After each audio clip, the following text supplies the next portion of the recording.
Governance is not, we haven't had a great history there. Well, I want to go back to 2002. Before the U.S. entered the war in Iraq, you appeared on Charlie Rose along with fellow Lord of the Rings actor Elijah Wood and producer Peter Jackson. You wore a T-shirt that said, "No more blood for oil." Charlie Rose asked if you were making a political statement by wearing that shirt.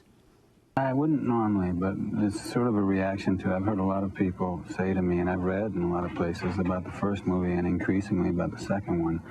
I've seen where people try to relate it to, the current situation, specifically the United States and their role in the world right now. And if you're going to compare, then you should get it right.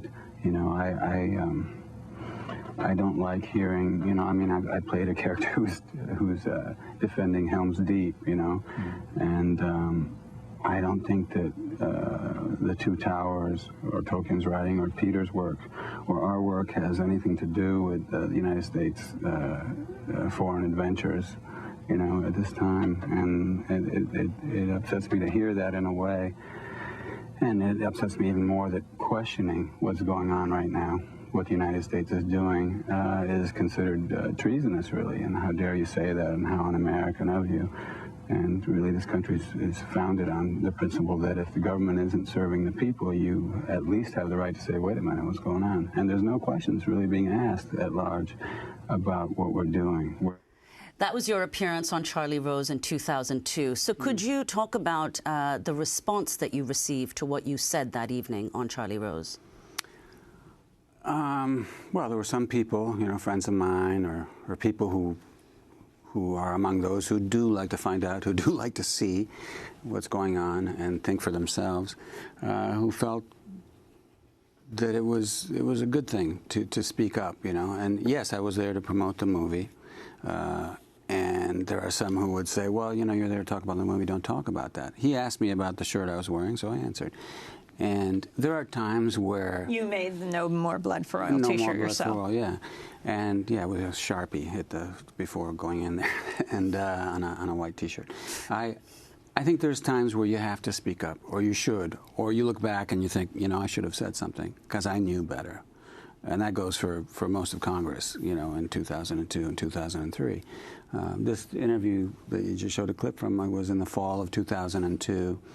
And I think on that show, at one point, whether it was on the air or not, I don't remember, Charlie said, well, how do you, why are you saying there's going to be an invasion of Iraq? And I said, well, today I opened the fashion section of the New York Times, and they were showing all the new military uniforms. I mean, this is a movie that's obviously greenlit and well on its way in pre-production, and it's ready to go. And you weren't talking about Lord of the Rings, you were talking about the movie. The invasion of Iraq,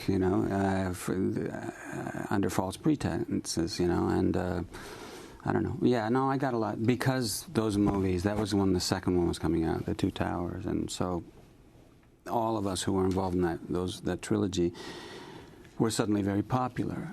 And just as is the case with Quentin Tarantino now, speaking about police brutality and the condoning of it by the authorities within police departments, I got a lot of crap at the time, tons of it, on a daily basis for months and months, that I was a traitor, that I should move to France, as I say, and then much worse, And this is what routinely happens. I mean, Quentin Tarantino didn't say anything that many other people have said, but because he is a public figure and he will be making the rounds and be doing interviews for months to come, and probably go to the Oscars with his movie The Hateful Eight and so forth, they attack that movie and are trying to make people boycott it and so forth. I mean, I have a feeling that probably more people will go see his movie than would have anyway. I don't know.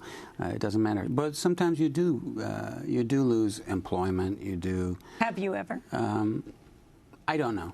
I know that I have gotten emails at times when I have said something critical of U.S. foreign policy, whether it be with regard to the government of Israel or problems in the Middle East, problems in Latin America. When I've spoken about, something that's a long tradition in this country. I mean, even in recent history, the Clinton doctrine, Bill Clinton doctrine, basically says that the United States reserves the right to use unilateral military force anytime, anywhere that it feels that it doesn't have access to foreign markets or resources. Anytime it wants to enforce its geopolitical ambitions. I mean, that's crazy. That's tyranny.